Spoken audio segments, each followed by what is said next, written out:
Okay, what I thought I would do today is talk about a way that you can organize your presentation. So let me say up front that I didn't invent this. I took this from somebody else, and I'll put the link to this graphic and a fuller description of it in the comments section of this video.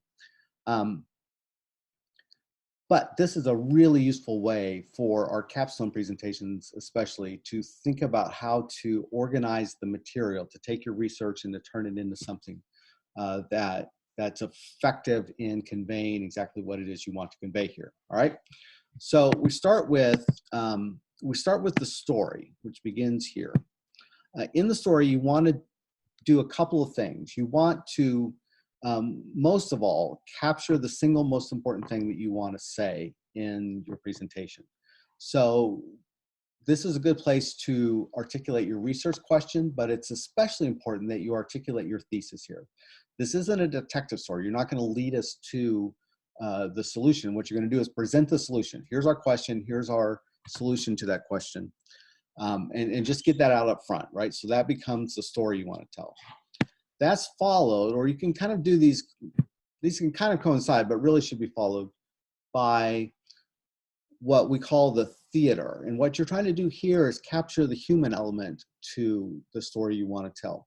So tell us why this is important. Like, why should I care about this? Capture the emotional experience of it for us. And then that'll go a long way towards drawing your audience in. Sometimes we'll call this the hook. I don't know that I love that image. I like the theater better because you're trying to create this sort of sense of drama.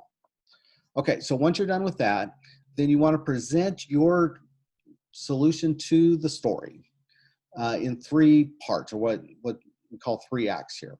So in Act 1, what we're going to do is present in the text. He calls this the real world, but I like to think, for us, I like to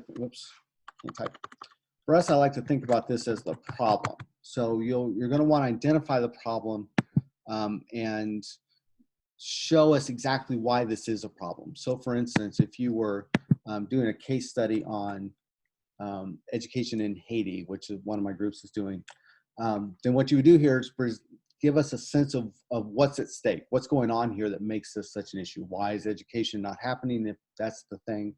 And just give us a picture of what the problem is. Then over in Act 2, you're going to turn to some possible solutions. Now, these don't have to be, in fact, I'm going to put possible here. These don't have to be your solution. What you want to do is use your research to show what could be, right? So in the text, he'll say, this is your ideal world. This is your imagined world. Well, what you're really doing is, for a capstone presentation, is imagining a range of possibilities. So in our case, it could be something like, in the Haiti case, it could be something like, well, here are other ways that NGOs have imagined education for Haitians, and just give a range of the potential options. Then over in Act 3, what you want to do is present the group's solution, right? And so this is your research-based solution to the problem. And what you're going to do here is tell us what you think. Right now, it'll draw on what happens in Act 2, but this is really your own unique solution. And it arises out of your research. It arises out of the way in which you frame the research question and all of that. Okay, and then once that's done, then you will turn to the closing. What you want to do here is reiterate what you've done. So you'll go back and point us to the story, briefly walk us through your solution. And then maybe give us something that will help us to look forward, right? That's always useful in the closing. And then the keepsake, which comes last, is just something you give us to leave us with, right? So that will help us remember your presentation. One year we had